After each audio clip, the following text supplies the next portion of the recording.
If you haven't heard about Anchor, it's the easiest way to make a podcast. Let me explain. It is free. There's creation tools that allow you to record and edit your podcast right from your phone or computer. Anchor will distribute your podcast for you, so it can be heard on Spotify, Apple Podcast, and many more. You can make money from your podcast with no minimum listenership. It's everything you need to make a podcast all in one place. Download the free Anchor app or go to anchor.fm to get started.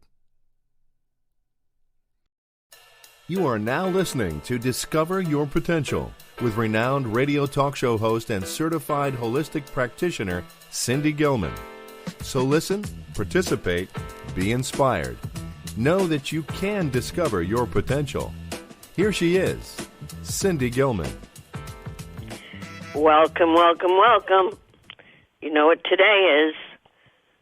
Yes, I know it's Sunday. Today's broadcast day. So welcome to Discover Your Potential. Hope everyone had a peaceful holiday. First of all, I just want to thank those of you who are listening. I want to wish everyone who's having a birthday a very happy birthday. I want to thank all of the first responders, and I mean all of them, and a very special thanks to the people who produce this program.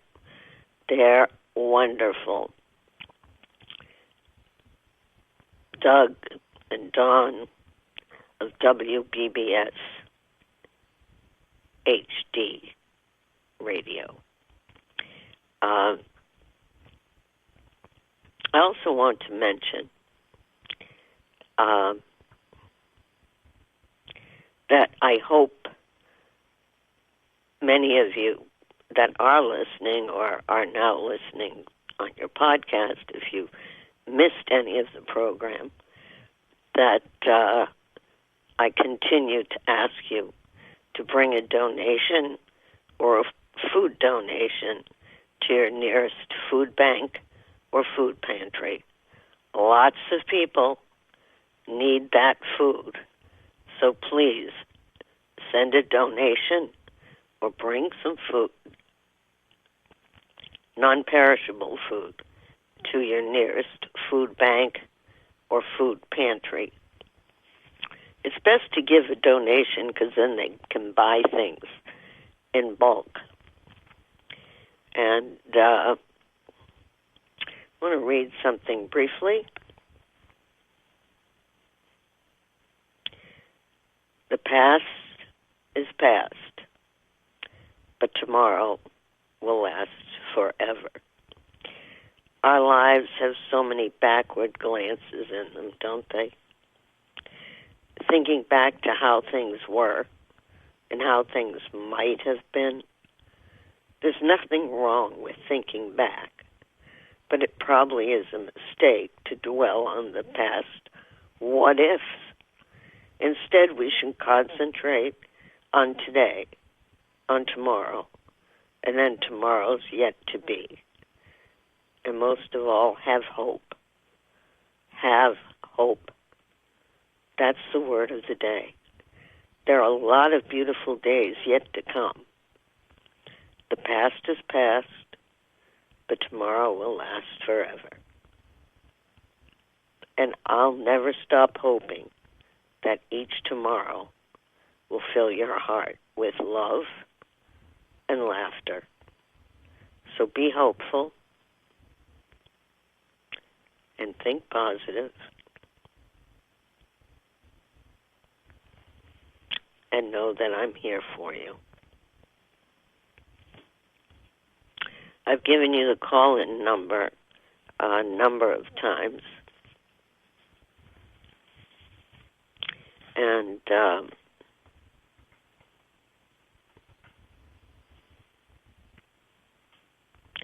let's see where it is here. You're listening to BBS Radio. I'm Cindy Gilman. And the call-in number is 888-627-6008.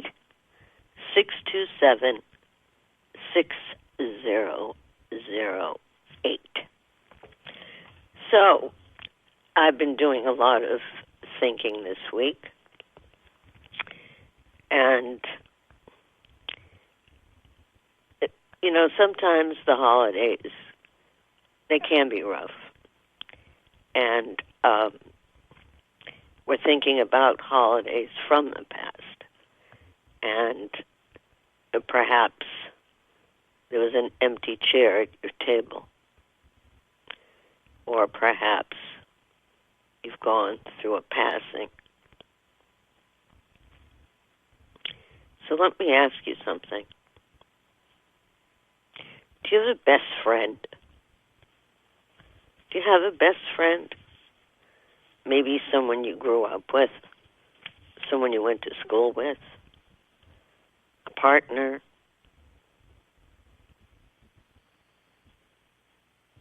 someone you met through someone else. Or maybe, just maybe, that best friend is a pet, whether it's a dog, a cat, a hamster. Maybe that's your best friend. And best friends will always be there for you. So I was thinking about, how do we grieve for a pet that has transitioned or passed over? Are we too embarrassed to cry in front of people? Or if they ask who it was, are you too embarrassed to say it was my best friend, my dog, my cat?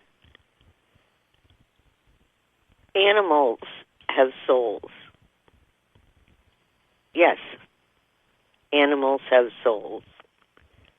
And perhaps you may have had what some people call an after-death communication, or a sign from them in some way.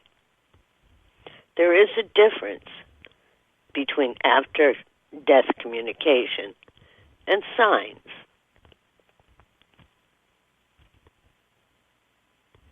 I know you're thinking about it.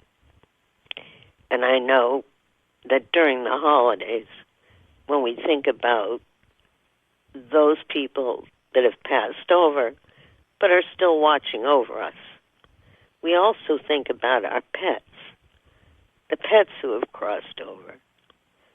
Can they send us after-death communication or signs?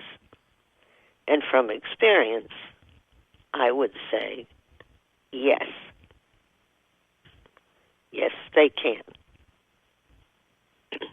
And in so many ways. My guest today is a co-author of the book Hello from Heaven,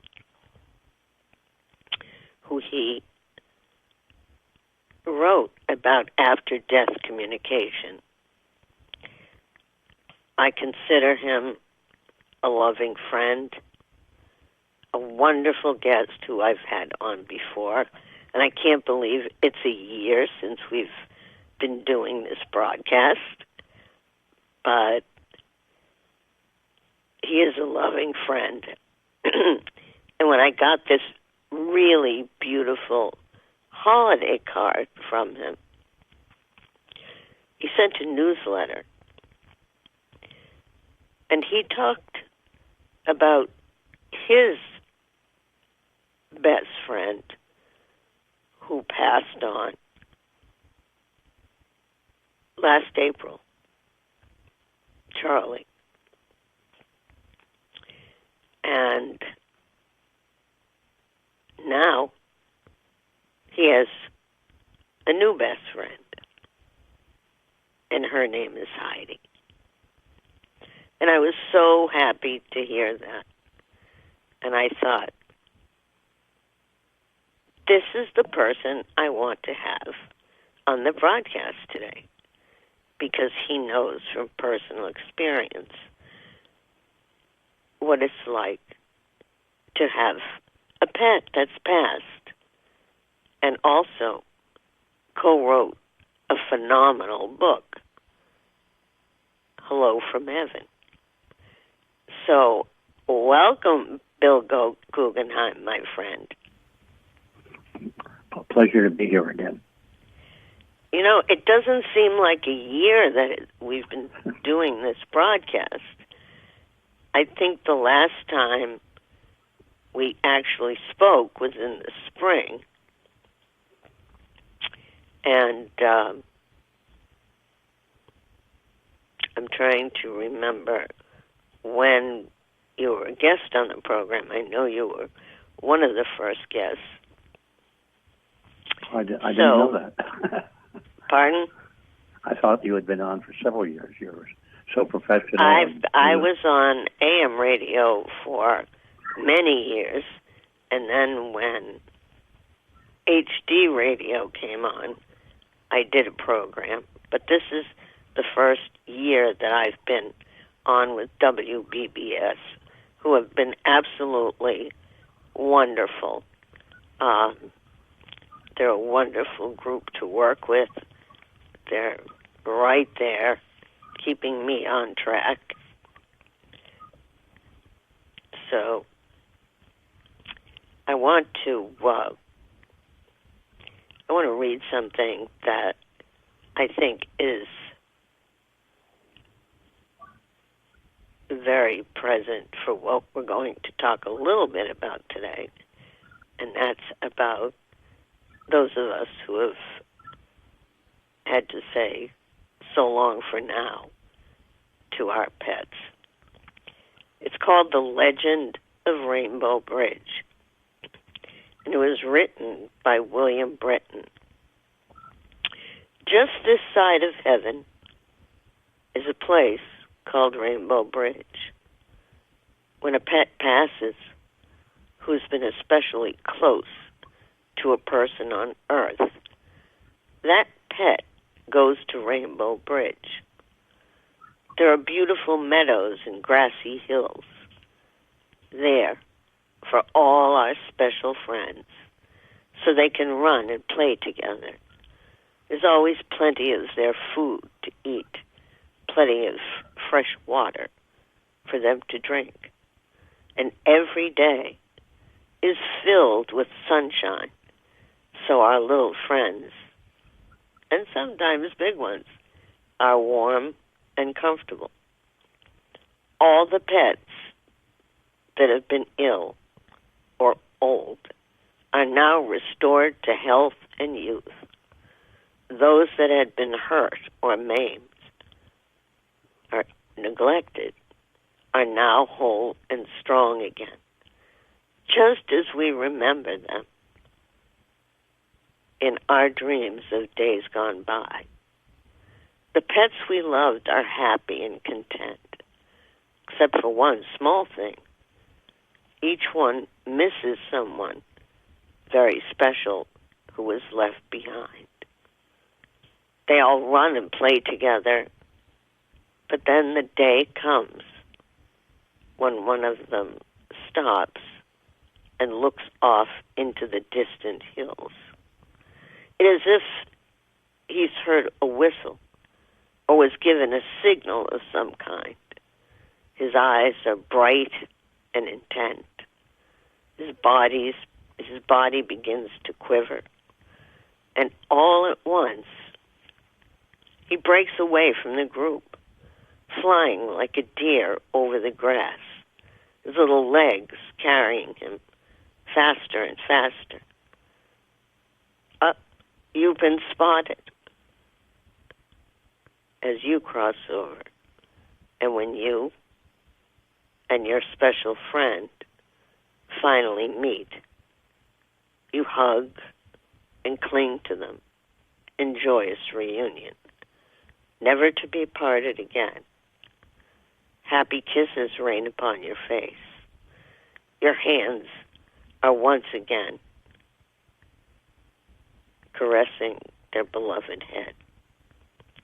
You look once more into the trusting eyes of your pet, so long gone for life, gone from your life, but never gone from your heart. Then, when your beloved pet is by your side, you will cross the rainbow bridge together, for your sacred circle is now complete again. That is the legend of Rainbow Bridge. Bill, don't you love that? Oh, definitely. Very much so. But for the first time I came across it, yes. And you yourself, I believe, when we were broadcasting together, had just lost your best friend, Charlie. My little black dog, yes. And I was so happy when I read your newsletter that you were comfortable enough to get another puppy. Well, purposely, I didn't rush out. In other words, I knew it would be too soon to get one in the first, second, or third month. And I wasn't even sure if I wanted another dog or not, because having a pet is a full-time commitment. I'm single. I live alone. And so if I travel, I have to have a dog stay with someone. And that costs money. That costs time.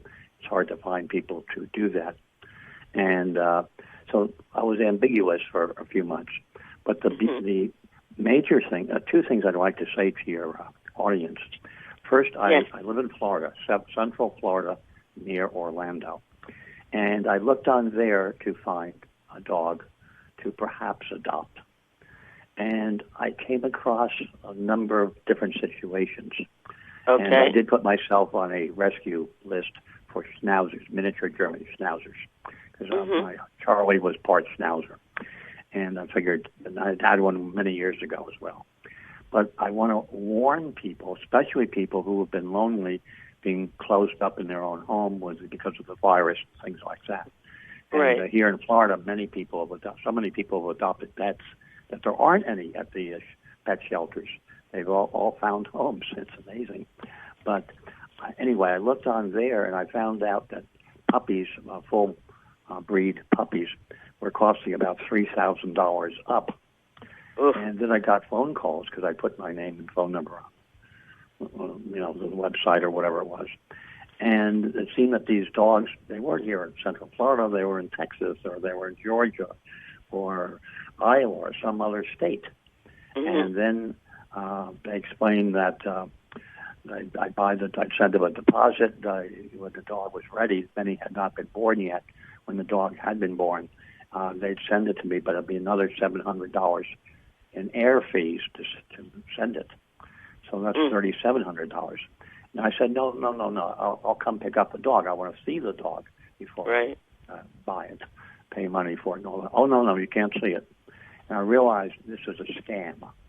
So be aware that just because you think you may have found your beloved online, a dog or a cat, or especially a full-bred dog, purebred dog, not many of these are scams, and they're just making money off of it, off of people who are very So there's not an actual dog. They're just trying There's no dog involved.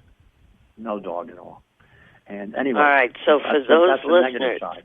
Now let me tell the positive side.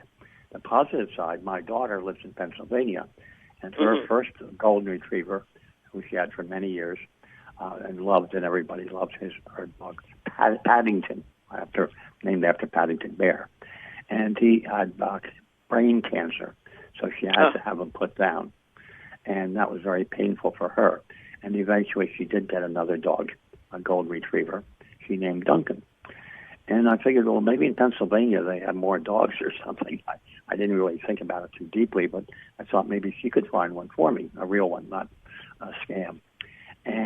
But she had gone home to her home in Santa Fe, New Mexico. That's next to, near Arizona, California, all that. And she went on the internet when she was out there visiting her family, her mother, and she found a dog for me to look at here in Orlando, of all places, out of the entire country. She found what I described as I wanted in Orlando, which is like 35 minutes away from me. And I went down the next day. I saw this little gray dog. It's just a wonderful dog, and I brought her home with me right away. Her name is Heidi, and she's been my new best buddy. But I never thought it would happen this way. And it was only because my daughter Mary found her that I was even willing to consider this must be the dog, because of the way it came to me, the way she came to me. And one of the things I wanted to mention is sometimes we choose a pet, whether it's a dog or a cat. I personally am a small dog person.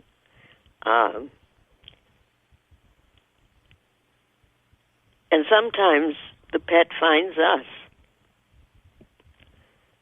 And in your case, your daughter was able to locate a dog for you.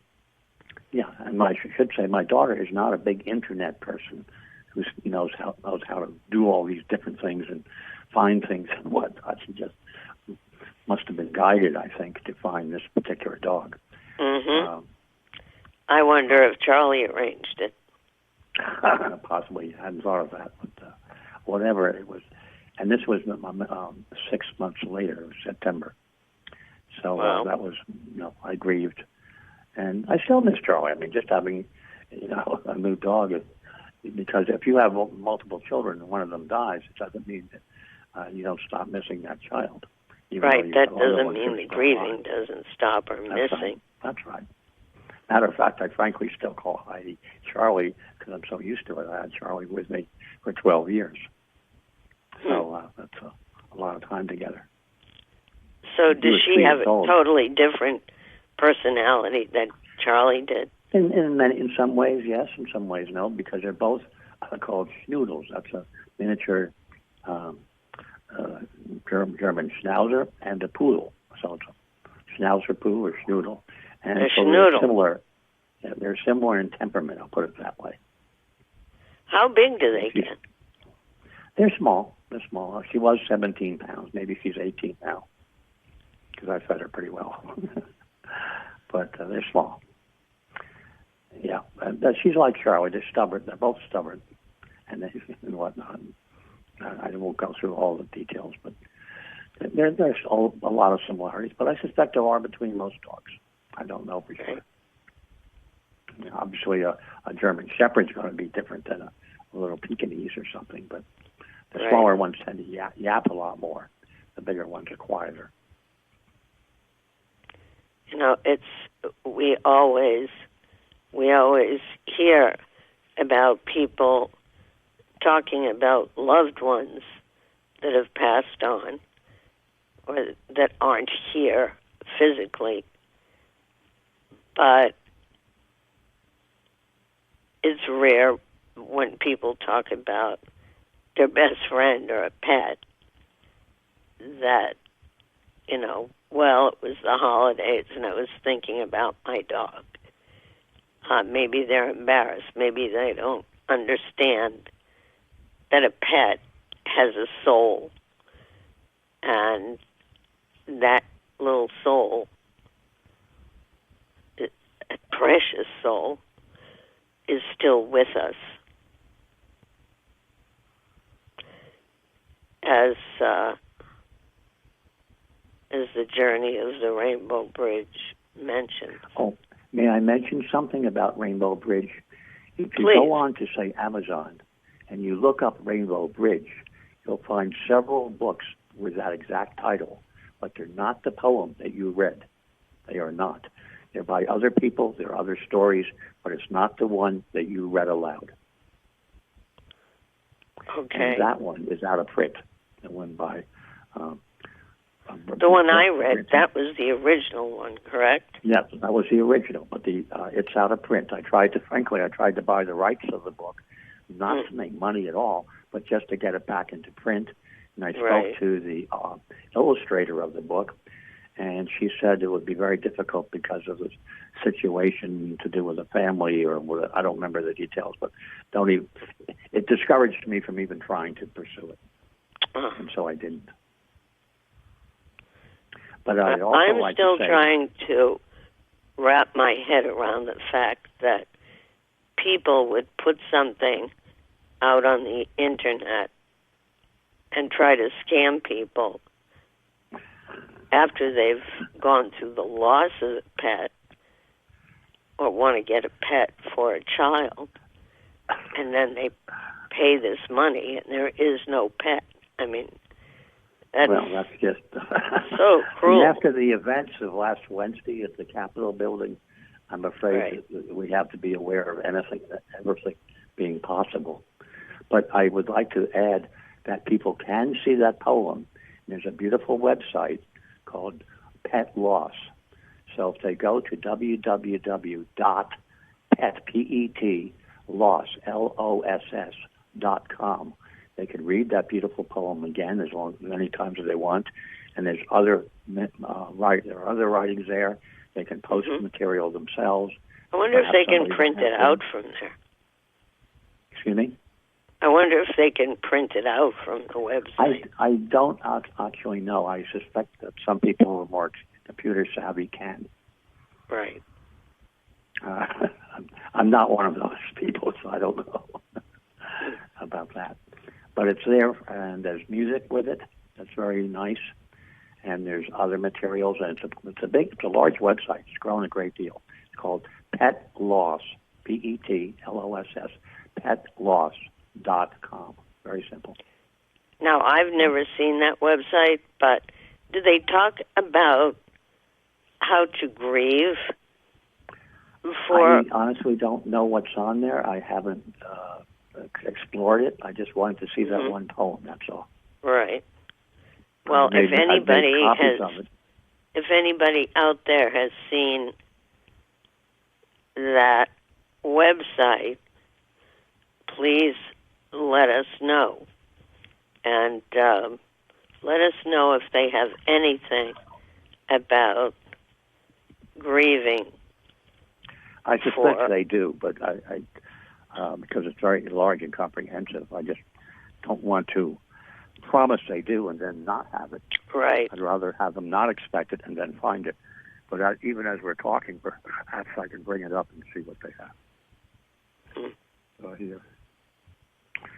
Oh, there's so much. I mean, I hope I don't mean this in a disrespectful way, but for a long time now, I've said the internet, because it contains so much information, I call it the mind of God.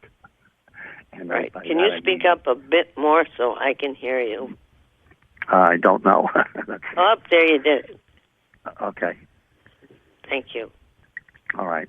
And because you can find almost anything you want.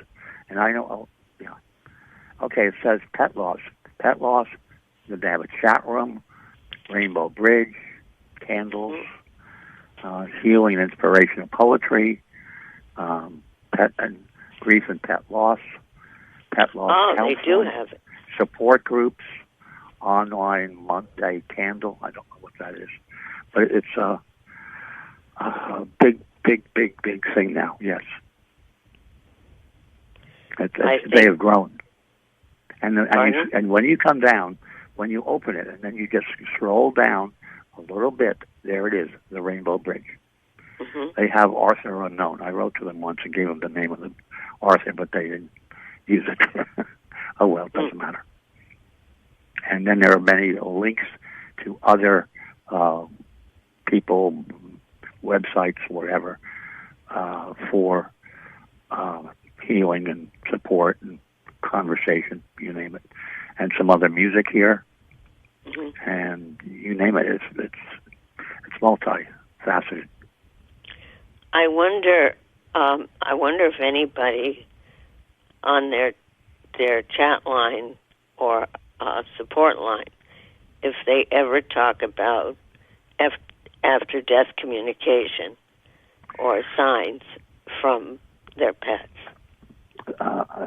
It's probably so big that probably somebody does, but I don't know if it's a regularly scheduled part of that.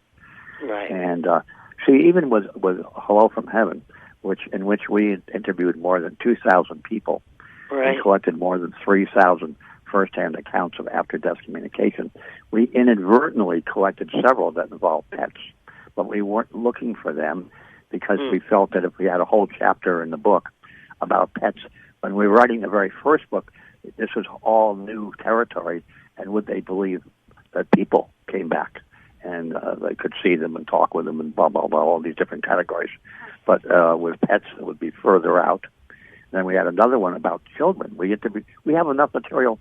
We could have had a whole chapter because we did interview children, meaning under 18 years old, who would have had an ADC and things like that.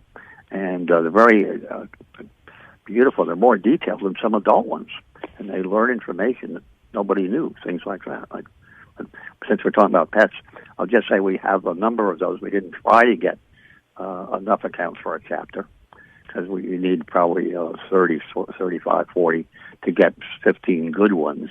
That's so you have diversity and they're well expressed and they're evidential and things of this nature. But I could tell you a fantastic story about this in a moment.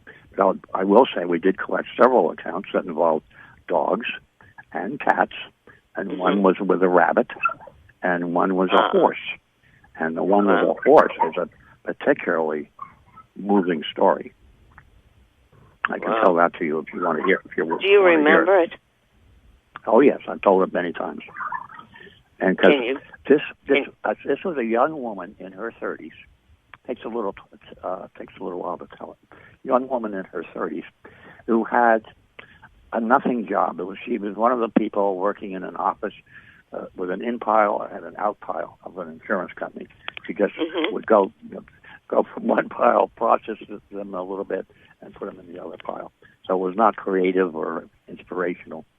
She was somewhat overweight. She did not attract boyfriends, so she didn't have much of a social life, just some girlfriends.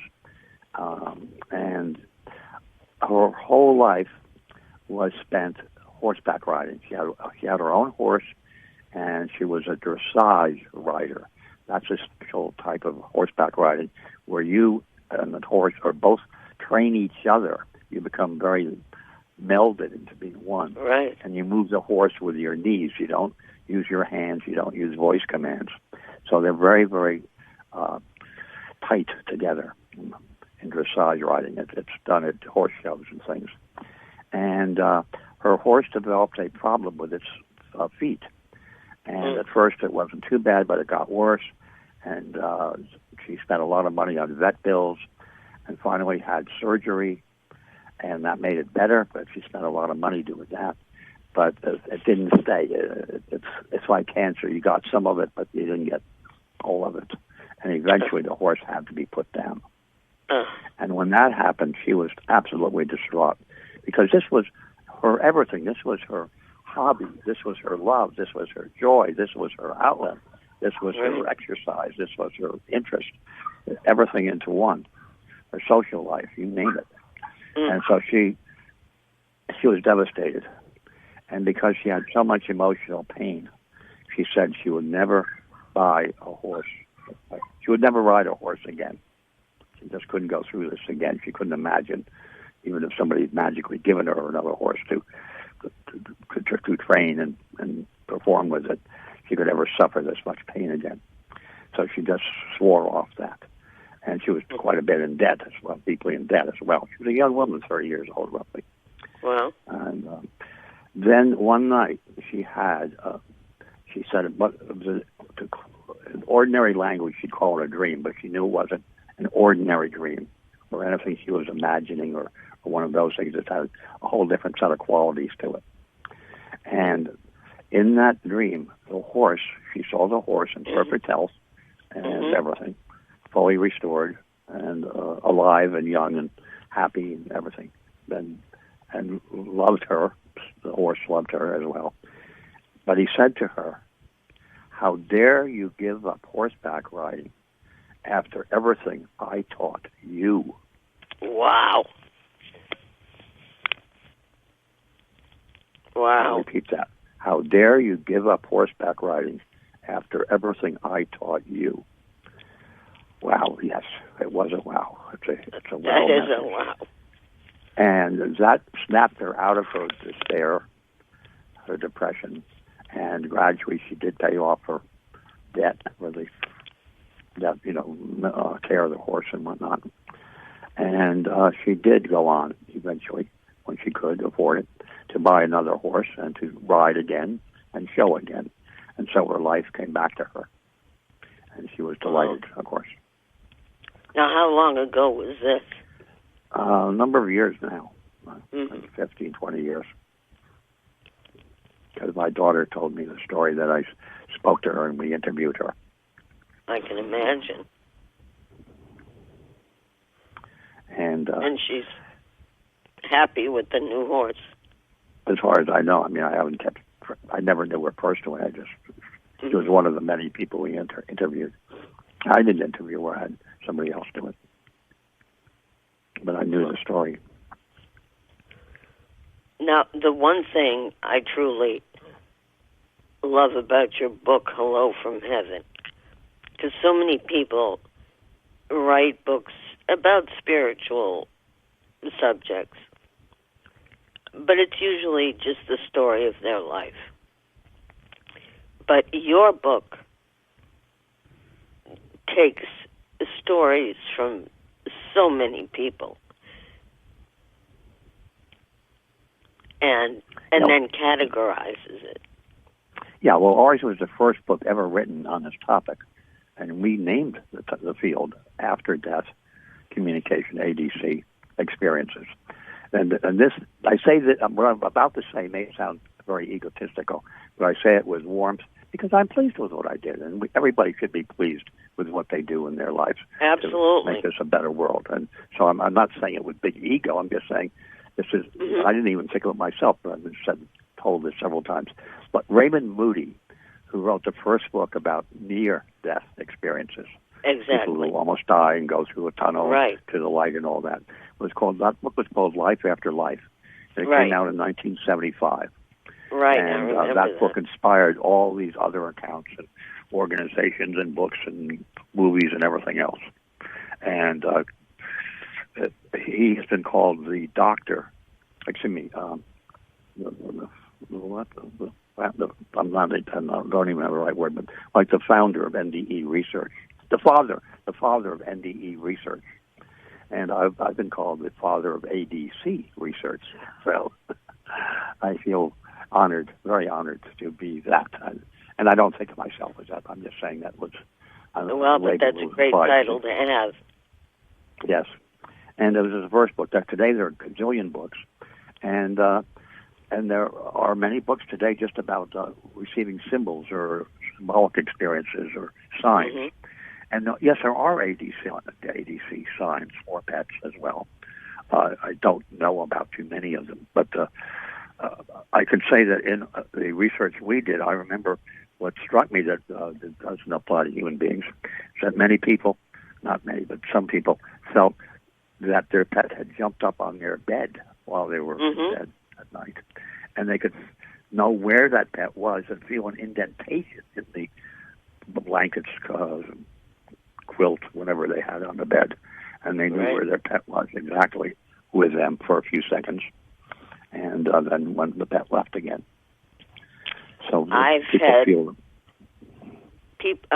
before this pandemic, when I was seeing people in person at the office, and if they had gone through the loss of a pet, very often I could sense that pet literally either with their paws on my knees and looking right at me, or I could feel them jump on the chair that I was in and sit on my lap or put their head on my lap so I could pet their head. Yes. And, so it's, and when I would say, "Oh, your dog is here," they were surprised. Yes. Because a lot of people don't understand that animals have souls, and when they pass, their souls are with us. They watch over us. They may be with other pets that from the family that might have passed on before they even came into that family. And for many people, it's a comfort. Yeah, oh yeah. It's a true comfort to know that they're up. But as I started to say, I love the fact that your book isn't just about your own experience, but from so many other people's experiences, and you categorize them. Yes. So I don't know if you have any information on the book close to you now. Oh, it's in my mind, in my heart. What I'd like to do is I'd like to say, what is the book about in terms of what is an ADC experience? That's what I was going to ask you. And so this is the general definition, is that an after-death communication, or an ADC, is a spiritual experience that occurs when a person is contacted directly and spontaneously by a family member or a friend, I could say here now, or a pet who has died. An ADC I never used the word died. Well, I never use the word died. I don't use the word died about people, but to say there is no death or nobody dies is misleading. What dies is the physical body. Right. That dies. If you say to a child, it's not dead or it didn't die, and they see an animal, a wild animal, or or anything, and it's not the same as a living animal. Right. So I do use the phrase "made its transition" rather than the word "dying." Yes, but for the sake of a simple book, for the public, you use words like transition. They're not going to know what you're talking about. Right. So we I use always the word "died." Either say passed on or passed over. Yeah, okay. Well, these are just different. Anyway, what I'd like to say, an ADC is a direct experience because no third parties such as psychics, mediums, therapists, rituals, or devices are involved. There's no third person. And an ADC is a spontaneous event because our deceased loved ones choose when, where, and how they will contact us. So in other words, we want them to happen. We want to hear from them, but they choose when and how to make that contact.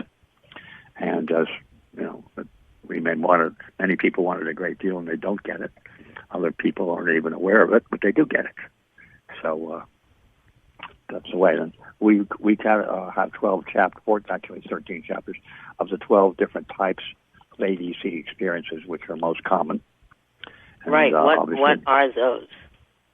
Some of those, I won't go through all, but sensing a presence, you feel them around you.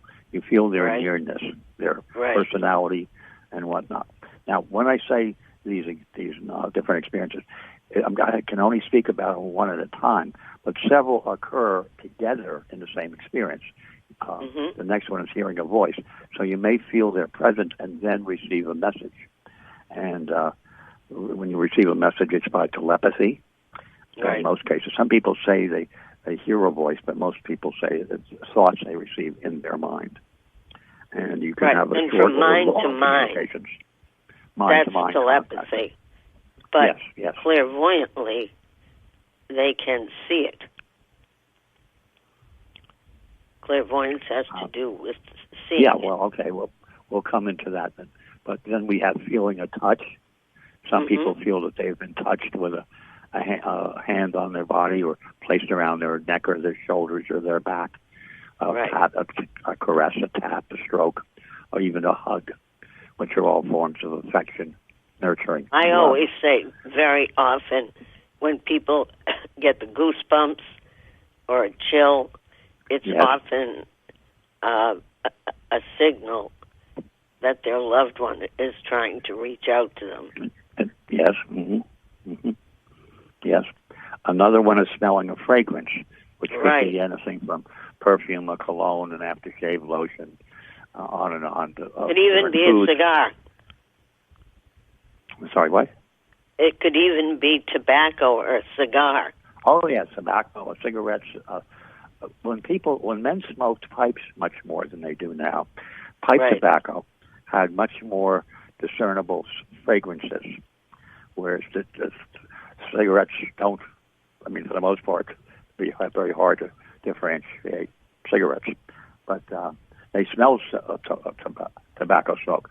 The thing about smelling a fragrance that I find so interesting is that in many cases, other people who are present also can smell the fragrance, but unless somebody says so, they don't know it.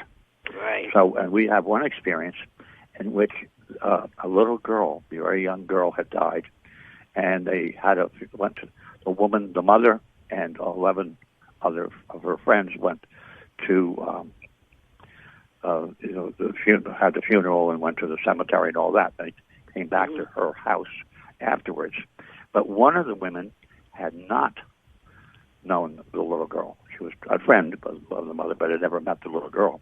She's the only one who didn't smell the scent of roses that all the others smelled, and the little girl had loved roses.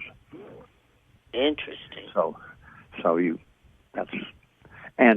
my big one is I'd say, imagine you're in Minnesota in the winter, and you're in an office building. There's snow and ice all around, and upper Minnesota, or whatever state's just filled with snow and ice and whatnot. And somebody in their office smells, I'll say gardenias or roses or lilacs or anything else, and they don't say anything. And somebody else walks down the corridor, they say, sniff the air, and they can smell it too. And then a third one and a fourth one. Well, for the first person, somebody who really loved that flower had died, but the other people didn't know that person necessarily at all, yet they smell the fragrance. So this is the one that has witnesses to it. So and it's not just subjective. I've had experiences where I can literally smell certain foods, whether they're cooked or not. Foods. Pardon? Yes, foods, yes. Either, lots of different things. Well, that's a fragrance. Yes, exactly. Yes, I'm agreeing. And sometimes it's from someone connected to me, or it can be someone who I'm doing a session with, and I'll just blurt out. I can smell, for example, a lasagna or whatever, and they'll say, "Oh, that was my mother's specialty." Yes. Yes. Okay, moving right along, the visual experiences. Sometimes we broke them into two categories. We had so many: partial visual versus full visual. Partial visual, you just see their head or head and shoulders, or from the waist up, things like that. And full visual is where you see them and they're solid and real to us, as another human being would be. Because some are you can see through them; they're transparent. Others you can't see through them, but they're translucent. You see light through them. And then there's all different gradations of solidity until they're just as solid as we are to each other. Then we get into other categories, which are minor. I could say seeing a vision is different than seeing the person. A twilight experience is when you're falling asleep or waking up. You're in the alpha state. In the alpha state. And typically people are asleep, and they're thinking, they're dreaming about somebody who has died. And when they wake up and open their eyes, there they are. That person's right there next or nearby their bed or wherever they're sleeping. Of course, sleep state ADCs. Let's take 1 minute so I can push something, and we'll come right back to the different types of ADC. Right. So, this is Cindy Gilman. You're listening to Discover Your Potential. If you've missed part of this program, or you'd like a friend to hear it when it becomes a podcast, you can go to www.wdyptalkradio.com. DYP stands for Discover Your Potential.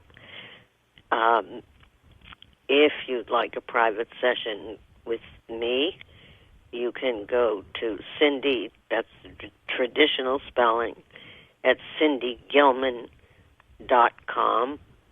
And let me mention, if you have a business or a product that you don't feel is getting the proper marketing or advertising, you are welcome to buy some time as a sponsor of this program by either going to the wdyptalkradio.com or contacting Cindy at cindygilman.com. I have to remind you that this program is not just broadcast locally. HD radio is worldwide. So if you have a business or a product that you would like to have better marketing, think about a promotion on this program. And we'll get right back to talking today to Bill Guggenheim, who is the co-author of a book that I have referred to people for years. One of my favorite books, Hello from Heaven. So let's go back to the different kinds of appearances or glimpses. Okay. I was about to speak about so-called dreams. Or, okay. They're called sometimes sleep state ADCs or visitation dreams. Visitations, that's what I use. Right, which are different than an ordinary dream in that they're more vivid, intense, colorful, right, and real than ordinary dreams. And having one-way or two-way communication is typical. And it feels like you're actually having a visit together. And unlike the typical dreams, they're not jumbled or filled with symbols or fragmented in any way. And they don't slip away when you wake up. I mean, most dreams you have to write them down or record them on a tape recorder or something in order to remember them accurately. But these people remember these 10, 20, 30 years later like they just happened. And we think that they occur so frequently while we're asleep because for most Americans, that's the only time we're open and relaxed. We're so busy doing something or even seeing TV or on the internet, on a computer, blah, blah, blah, blah, blah. All this different stuff where we just don't sit quietly anymore.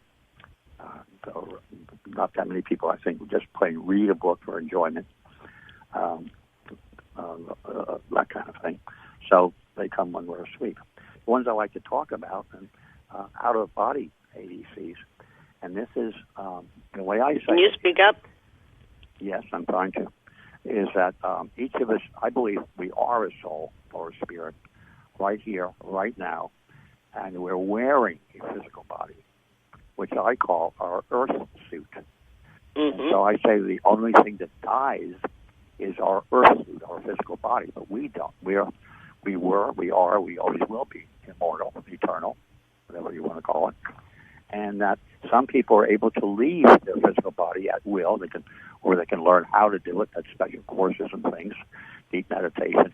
Sometimes it happens spontaneously. And all near-death experiences are out-of-body experiences. Right. And they go wherever they go.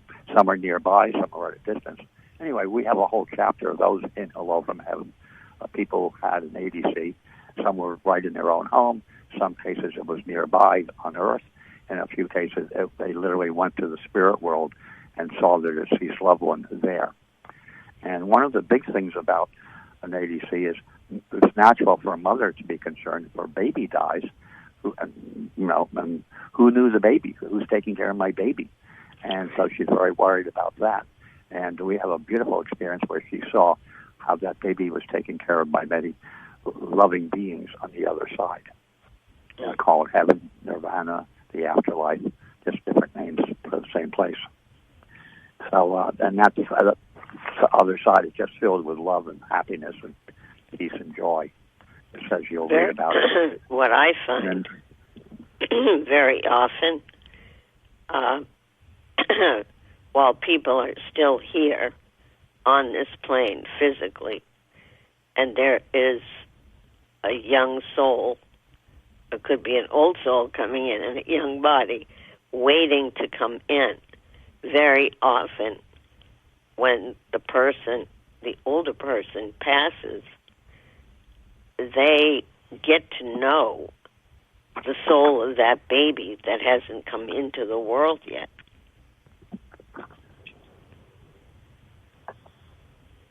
Oh, that's new. I'm not familiar with that. I've had that happen Okay. with several of my clients over the years. They'll say, oh, but my dad didn't get to see his grandson, or, oh, my mother didn't get to see her grandchildren. Yes. And I'll say, but these babies that haven't come in have already linked up with your soul, and they have met each other. Yes. Yes. So what do you, when people have what you call an after-death communication, or ADC, have people told you what type of messages they get? Oh, yes. The verbal messages. First of all, just seeing somebody restored to health, especially if they were in a fire, an automobile accident, I lost in a you. war. I'm hearing you fine. I can't hear you. 1 minute. I'm sorry. I'm hearing you fine. Okay. Well, somehow you quieted down. The phone is right next to my mouth. Mm. The messages that we listed here are saying, our deceased loved ones will say, I'm okay, I'm fine, everything is okay, I'm happy. Don't worry about me, don't grieve for me. And what it is grief is twofold. One is we're concerned about them, the one who Right. died. Where are they, how are they, things like that. Bill, we've only got 30 seconds. This hour has flown. Yes, once again. Well, once again, it's flown by. We only have 30 seconds. I want to thank you. Thank you for today. Thank you for all your knowledge and all the work that you do to comfort people. And, Doug, I want to thank you for a great job. And don't forget, if you've missed part of the program or you want other people to hear it, the podcast website is www.wdyptalkradio.com. Give Heidi a big hug for me, okay? She's on my lap. Okay. Have a great rest of the day, and whichever football team you're rooting for, I hope they win. Okay, thank you very much. It's a delight to be on your show again, Cindy. Thank you. Thank you. Bless all of you. Have a peaceful week. Let's hope it's a peaceful week.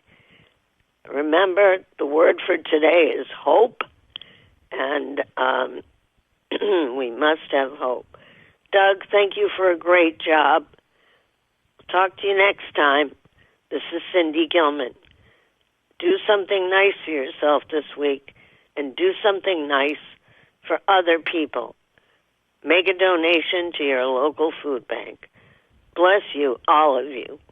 Thanks for listening.